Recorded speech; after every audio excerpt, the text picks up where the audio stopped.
This video is on the Talibanization of Pakistan and the recent uh, massive battles between the Pakistani military and the Taliban militants in the Swat Valley. Now, I recently saw a news video, and I'm not going to say that a lot of that has an influence what I'm saying in this video. Um, on the the Pakistan Taliban. Now, the um, the Pakistani Taliban are saying that they are Pashtun nationalists. They don't want to hurt people and all of that, but they are part of the AlQueada network. They've killed thousands of people in Pakistan. They're a terrorist organisation, of course, and I think they seek to overthrow uh, the the elected government of Pakistan. But what is the role of the ISI, the Inter-Services Intelligence Agency, in this? Because throughout the 1990s they supported um, the Taliban against the Northern Alliance, which was the Afghan resistance, which is embodied in the figure of the half Pashtun, half Tajik um, Abu Nasser, who recently withdrew from the election in Afghanistan against Karzai. Now, if you want to find out more about the war against Al Qaeda, which has been going on since the bombings in Kenya, that most Western people are aware of, but really goes all the way back to the assassination of Sadat by the Muslim Brotherhood. Um, you can read Tom Behringer's book, very good book, called Holy War Inc. And that's a very in-depth book, and it's been reissued and reprinted for to take into account the events of 9/11. Now that is why we are in Afghanistan. However, uh, there are other reasons that I believe that we're in Afghanistan.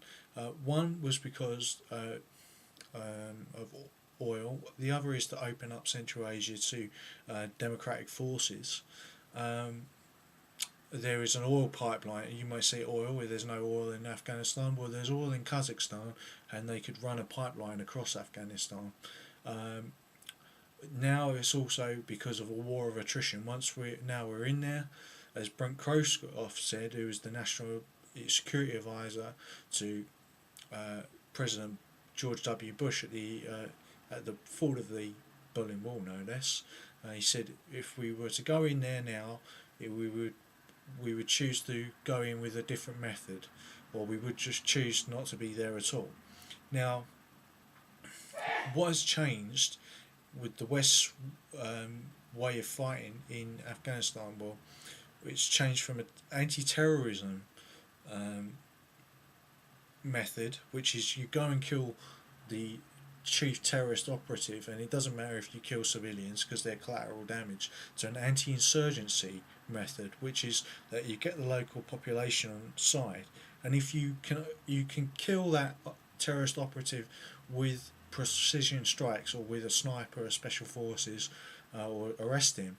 And it's better to arrest him because that way you can get more intelligence about his network without killing civilians. That's the way they do it. If there's any risk of killing civilians, they try not to make that strike. But of course, you can see different methods between the American military and the American CIA, and there's just also different methods between the Pakistani military, who are in a hard fight against the Pakistani Taliban, and the Pakistani ISI. Has the Pakistani ISI really given up on its long-standing links with Al Qaeda and the Taliban?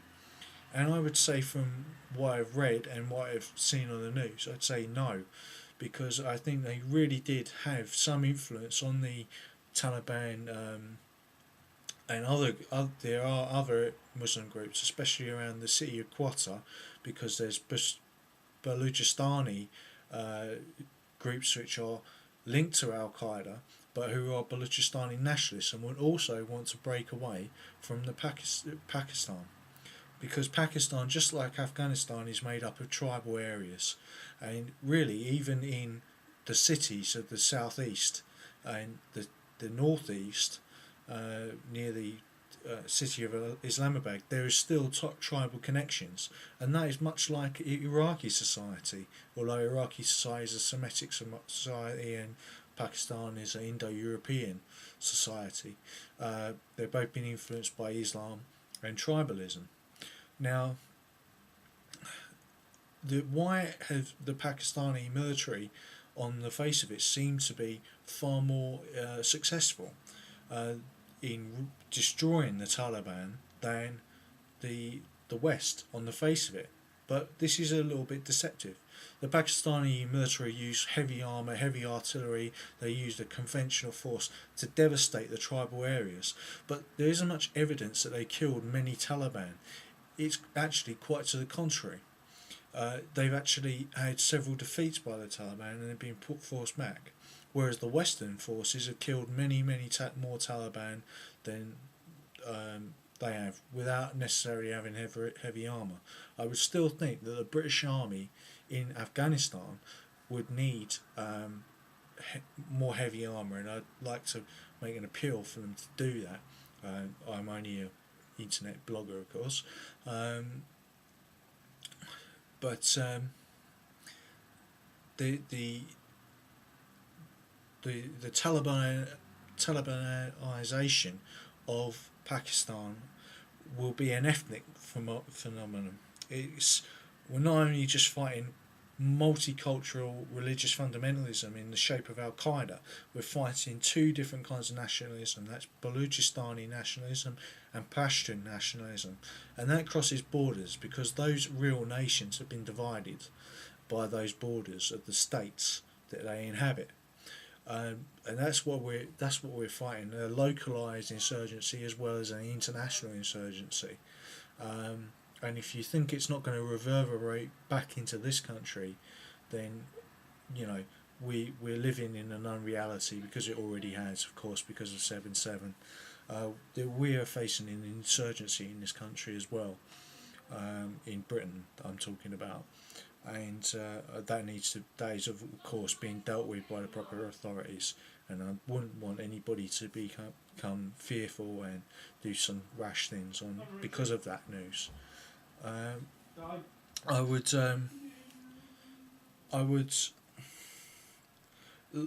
say some good books to read would be Robert Bayer's See No Evil and Michael Schurer's Imperial Hubris, which I'll put in speech bubble notes below. Okay, thank you. This has been a shorter talk than usual, and to everyone, all the best and peace.